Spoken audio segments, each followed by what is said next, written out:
Jai Jagannath. Welcome to LCC. Today we will discuss about the very important terms of the accounting. Okay, all of you prepare the notes very well and revise them properly. Okay, before starting the journal, everybody should have proper knowledge regarding the accounting terms. Okay, we will discuss one after another. Okay, from beginning, what is capital? What is capital? Money or money's worth invested by the proprietor in the business to earn profit is called capital. Capital मतलब क्या होता है?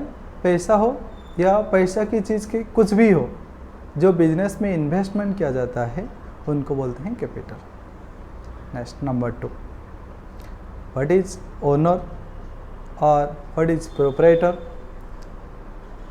The person who initially starts a new business is called proprietor और owner. जो आदमी business start करते हैं उनको हम प्रोप्राइटर बोलते हैं. Okay, what is drawing? Next, what is drawing? All of you write it properly. Okay, then only you will revise that. What is drawing? Money or money's worth withdrawn by the proprietor for the personal purposes or domestic purposes are called drawings. जो owner है वो अगर कुछ भी लेता है, पैसा हो या पैसा के चीज़ में कुछ भी कन्वर्टेबल हो सकता है, वो चीज़ है जो भी ले रहा है बिजनेस से, उनको बोलते हैं हम ड्राइंग्स. ओके, ड्राइंग्स मतलब आर्ट वाला नहीं है, हाँ समझो ये. अच्छा, next, what is business transaction? Any exchange of goods और सर्विसेज विथ कैश और on credit. Okay, any exchange of goods और सर्विसेज ऑन कैश और on credit with another person by the business is called transaction और business transaction. कुछ भी हो, अगर कुछ भी मतलब ऑन कैश और ऑन क्रेडिट, जो भी मतलब जो खरीद रहे और बेच रहे हैं उनको बोलते हैं ट्रांजैक्शन. ओके, नेक्स्ट होता है debtor. What is debtor? The person to whom goods sold on credit is called debtor. Debtor मतलब क्या है? अगर हमारा बिजनेस किसी आदमी को या किसी ऑर्गेनाइजेशन को कुछ भी क्रेडिट से बेच रहे हैं तो वो आदमी को और वो ऑर्गेनाइजेशन को हम बोलते हैं debtor. Clear? Okay, what is sundry debtor? The summation of all the debtors are called sundry debtors. Sundry debtor मतलब क्या है? अगर हम राम को बेचते हैं 10,000 रुपये के, श्याम को बेचते हैं क्रेडिट में 20,000 रुपये के, तो सन्ड्री डेप्टर मतलब टोटल कितना हुआ? 30,000 का. ओके, सन्ड्री डेप्टर मतलब summation of all debtors are called sundry debtors. Okay, very good. Next, what is creditor? Creditor मतलब क्या है? The person from whom goods bought on credit is called creditor. जहाँ से हम उधार से माल खरीद रहे हैं उनको बोलते हैं क्रेडिटर. अगर हम रूपाली से खरीद रहे हैं 20,000 के चीज़ रॉ मटेरियल, अगर हम सोनाली से खरीद रहे हैं 20,000 के रुपए मतलब गुड्स खरीद रहे हैं, तो हमारा 20 कितना हुआ? 40,000 हुआ है. 40,000 is our sundry creditor. Clear? Okay, very good. Next आता है accounts receivable. What is accounts receivable? Accounts receivable मतलब the total money have to receive from outsider by our business is called accounts receivable. मतलब the total amount which have to be received by our business from the outsiders, that is called accounts receivable. मतलब बाहर से हम लोग कितने पैसे हमें मिलना है वो टोटल होता है accounts receivable. What is accounts payable? What is accounts payable? The total amount have to be paid by our business to the outsiders are called accounts payable. Okay, हमारा बिजनेस दूसरों लोगों को कितना पैसा देना बाकी है उनको बोलते हैं अकाउंट्स पेबल। क्लियर है? Okay, very good. Next, what is debit and what is credit? The left side of any account is called debit and the right side of any account is called credit. Okay, debit मतलब हर किसी account का left side को बोलते हैं हम debit, हर किसी accounts का right side को बोलते हैं हम credit. Clear? Okay, very good, note down. Okay, goods, any articles which are purchased by our business for reselling purposes, that is called goods. Clear? Okay, purchase मतलब खरीदना है, sales मतलब बेचना है। इसमें कोई मतलब नहीं समझने का चीज़ है ही नहीं। Okay, next, what is purchase return and what is sales return? अच्छा, परचेज रिटर्न मतलब the any product which is returned to the supplier is called purchase return। मतलब हम जहाँ से खरीद रहे हैं उनका कुछ डिफेक्ट आइटम हम खरीद रहे हैं और वो हम रिटर्न करना चाहते हैं, उनको बोलते हैं परचेज रिटर्न। ओके, अच्छा, सेल्स रिटर्न कैसा होता? हम कुछ बेच दिए, मतलब किसी को कुछ मतलब डिफेक्टिव प्रोडक्ट मतलब ऐसे गलती से चला गया है, अगर वो हमें रिटर्न करे तो हमारे लिए वो होगा sales return. Clear? Okay, sales return मतलब हम किसी को बेचते हैं और वो हमें रिटर्न कर रहे हैं तो उनको बोलते हैं sales return. Clear? Okay, what is closing stock? The unsold goods. Okay, carefully write down, okay, then only you will understand properly. What is closing stock? Closing stock मतलब the unsold goods remaining at the end of the accounting period is called closing stock. मतलब जो चीज़ में है, अगर तुम central जाओगे तो वहाँ पर लिखा होगा कि ये क्लोजिंग स्टॉक है इतने इतने रुपए, मतलब वो चीज़ ईयर एंड हो गया है लेकिन अभी तक बेचा नहीं गया। ओके, उसको बोलते हैं क्लोजिंग स्टॉक। क्लोजिंग स्टॉक मतलब the unsold goods remaining at the end of the accounting period is called closing stock. Okay, very good. Next, what is asset? The things और resources which generate income for our business for a long period of time। जो भी हम कुछ चीज़ है business में, ऐसा कुछ जो हमारे लिए हमारे बिजनेस के लिए अर्निंग के लिए मदद करते हैं, उन सब चीज़ को बोलते हैं assets. Okay, assets are classified into 3 categories। Assets are classified into how many categories? 3 categories। What are these? Fixed asset, current asset and number 3 क्या होगा? fictitious asset।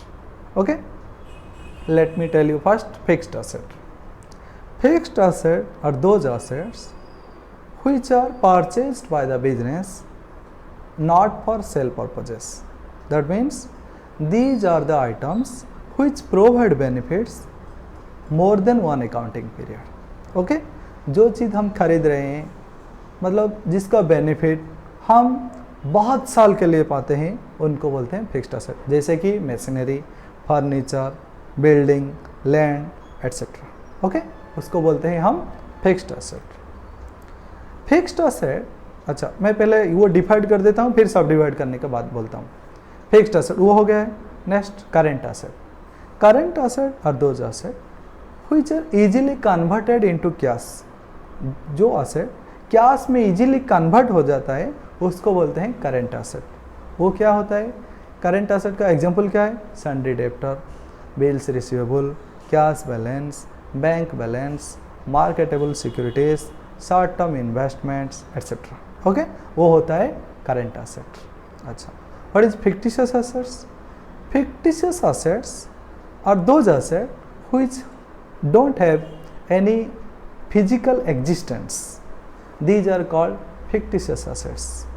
okay, for example preliminary expenses etc।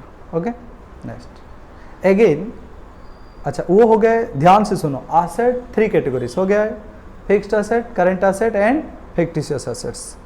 Again मैं बोल रहा हूँ, ध्यान से सुनो, fixed asset, current asset and fictitious assets. अच्छा, फिक्स्ड एसेट को अगेन सब डिवाइडेड किया गया है। Okay, fixed assets are again subdivided into 2 categories: tangible fixed asset and intangible fixed asset। tangible मतलब what? Tangible fixed asset are those fixed asset which can be touched and seen. जो हम देख सकते हैं, छू सकते हैं, वो फिक्स्ड असेट को हम बोलते हैं टैंजिबल फिक्स्ड असेट. जैसे कि फर्नीचर हम देख सकते हैं और छू भी सकते हैं, इसको वो बोलते हैं tangible fixed asset. Furniture, machinery, building, वो सब को हम छू भी सकते हैं, देख भी सकते हैं, इसलिए वो सब चीज़ को हम बोलते हैं tangible fixed asset. Okay. Next, what is intangible fixed asset? Intangible fixed asset are those fixed asset which cannot be touched and cannot be seen to. जोड़े को जो जिस मतलब जो आइटम को हम देख भी नहीं सकते हैं और छू भी नहीं सकते हैं, उसको बोलते हैं इंटेंजिबल फिक्स्ड एसेट. ओके. जैसे कि पेटेंट, ट्रेडमार्क, कॉपीराइट हम छू नहीं सकते. एक कॉपीराइट है, वो ट्रेडमार्क है, और इस आइटम को हम छू नहीं सकते हैं, लेकिन उनका वैल्यू है, इसलिए उनको बोलते हैं intangible fixed asset. Okay, very good. Next, what is liability? The outsiders claim towards the business is called liability.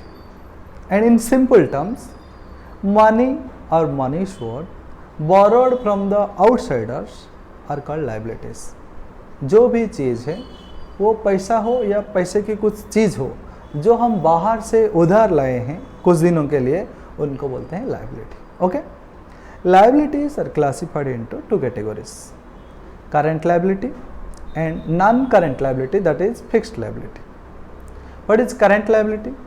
Current liability are those liability which have to be paid our business within one accounting period is called current liability. जो liability है और वो हमारा business को मतलब एक साल के अंदर चुकाना पड़ता है, उसको बोलते हैं हम करंट लायबिलिटी. ओके. अच्छा, for example sundry creditor, bills payable, bank overdraft etcetera. Okay. Next, what is non current liability और long term liability? Okay. Non-current liability or long-term liability are those liabilities which have to be paid more than one accounting period. That is after one accounting period. For example, debenture, जो हमें चुकाना मतलब बहुत साल के बाद चुकाना होता है, उसको बोलते हैं debenture etcetera. Okay. Long term loan etcetera. अच्छा, और एक आता है contingent liability. What is contingent liability? Contingent asset भी आता है, कंटीजेंट लायबिलिटी भी आता है, लेकिन वो काइंड में नहीं आता है. कंटीजेंट लायबिलिटी क्या है? Those liability which are not actual liabilities, but it will become liability if something uncertain event will happen in near future. Then these type of liabilities are called contingent liabilities. Okay. अगर एक case pending है, वो case में अगर हम हार जाएंगे, okay, तो वो हमारा हो गया कंटीजेंट लायबिलिटी. अगर वो केस में हम जीत जाएंगे तो वो हो गया हमारे लिए contingent asset. Clear? Okay, thank you. Next, what is expenditure? What is expenditure? Expenditure means the day to day expenses of our business. Okay. Expenditure again subdivided into three categories. These are revenue expenditure, capital expenditure and deferred revenue expenditure. Revenue expenditure, what is revenue expenditure? Write down. Okay. Revenue expenditure क्या है? Revenue expenditure मतलब those expenditures which are incurred by our business to meet the day-to-day expenses or to meet the day-to-day activities of our business. These are called revenue expenditure. Okay. For example, salary paid, for example, wages paid, and these rent paid, commission paid. These are the revenue expenditure. These are recurring in nature, मतलब वो बार बार होगा है, इसलिए उनको बोलते हैं recurring in nature. Next, what is capital expenditure? Those expenditure which are incurred to purchase the fixed asset, or those expenditure which are incurred to diversify our business, those expenditures which are incurred for the growth of our business, then these type of expenditures are called capital expenditures. For example, furniture purchased, building purchased, land purchased, etc. Normally, these type of expenditures are non-recurring in nature, वो बार बार नहीं होगा है, okay अच्छा। और क्या एक चीज़ है, revenue expenditure provide benefits to our business up to one accounting period, लेकिन capital expenditure provide benefits to our business more than one accounting period, और जो बीच में है वो होता है डेफर्ड रेवेन्यू एक्सपेंडिचर, मतलब वो एक ऐसा एक्सपेंडिचर है जिसका बेनिफिट हम 2 to 3 ईयर्स तक पा सकते हैं, उसको बोलते हैं deferred revenue expenditure. Clear? Okay, very good. Next, what is income? What is income? The excess of revenue over the expenses is called income. अगर हमारे बिजनेस में रेवेन्यू मतलब हम रिसीव करते हैं 5 लाख रुपए और हमारा एक्सपेंसेस है 2 लाख रुपए, तो हमारा इनकम क्या होगा? 3 lakh. Okay, very good. What is gain? The irregular income of our business is called gain. जो हम मतलब डेली बेसिस का जो इनकम नहीं है, ऐसे ही इनकम हो गया है, तो इसको बोलते हैं हम gain. Okay, next, discount. What is discount? Selling a item less than its nominal value, then it is called discount. मतलब एक चीज़ का प्राइस होता है 10 रुपये, अगर वो हम 9 रुपये में बेचते हैं तो उनको बोलते हैं selling the item at discounted price. Okay, discounts are classified into 2 categories, trade discount and cash discount. ध्यान से सुनो, मैं जो बोल रहा हूँ बहुत ही इंपॉर्टेंट है, इसलिए अच्छे से सुनो और इसका नोट प्रिपेयर करो। ओके, ट्रेड डिस्काउंट क्या है और कैश डिस्काउंट क्या है? Trade discount is the discount which is allowed at the time of bulk transactions, that is eight the time of bulk purchases और बल्क सेल्स हम trade discount देते हैं, इसलिए वो बुक्स ऑफ एंट्री में, books of account में show नहीं करते हैं। Okay, trade discount is the discount which is allowed at the time of bulk purchases और bulk sales. Okay, trade discount is also allowed irrespective of cash और credit transactions. Cash transaction में हम देते हैं, credit transaction में भी हम देते हैं trade discount. Okay, cash discount क्या है? The discount which is allowed for prompt cash receipt और for to the discount which is allowed for cash transactions only. Okay, तो इस प्रकार के जो डिस्काउंट होते हैं उसको बोलते हैं कैश डिस्काउंट। अच्छा, नॉर्मली कैश डिस्काउंट कैसे मतलब देते हैं कैसे? Cash discounts are given to recovery the amount quickly, that's why cash discounts are given. Okay, next,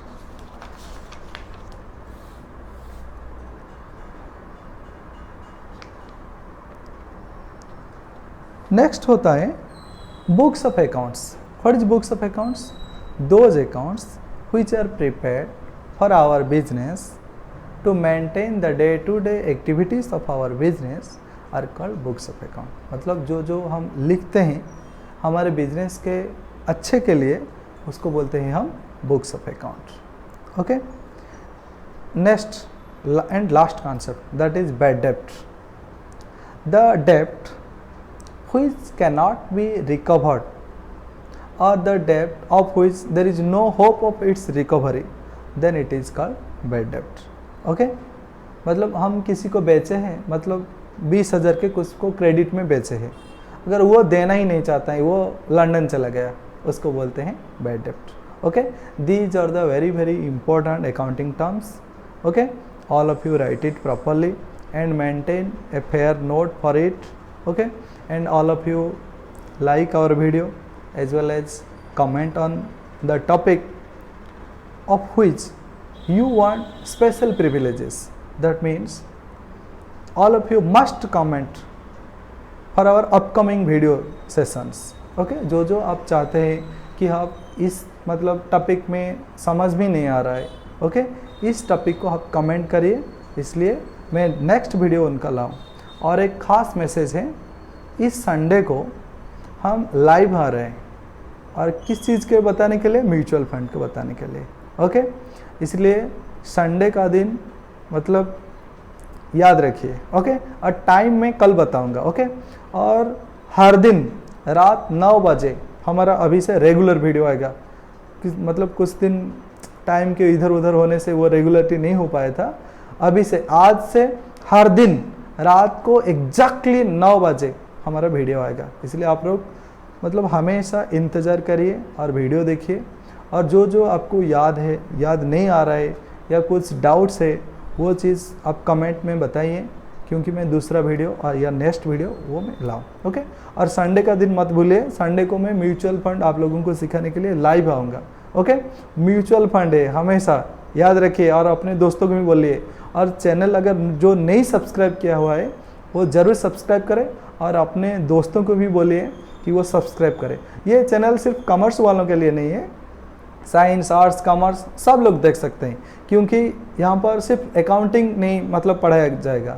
okay, accounts के बाद tax, finance and stock market, all the videos will be updated soon. Okay, that's why irrespective of your stream, science, arts, commerce, everybody should subscribe this channel. Okay, अगर subscribe नहीं किए हो तो ज़रूर subscribe करो, और दोस्तों को भी बोलो कि वो भी सब्सक्राइब करें, क्योंकि उनका ही फ़ायदा है। देखो, फ्री में कौन देता है वीडियो? बोलो, हम लोग इसलिए देते हैं कि बहुत सारे लोगों हैं जिसको पता ही नहीं है क्या म्यूचुअल फंड क्या है, स्टॉक मार्केट क्या है, कैसे इनकम मतलब करते हैं, उस चीज़ के मतलब ज्ञान ही नहीं है, इसलिए फ्री में बांटते हैं। और ऐसा हो तो आप उनको मदद करिए जो चाहते हैं। ओके, तो आज के लिए इतना ही है। Okay, bye bye, thank you.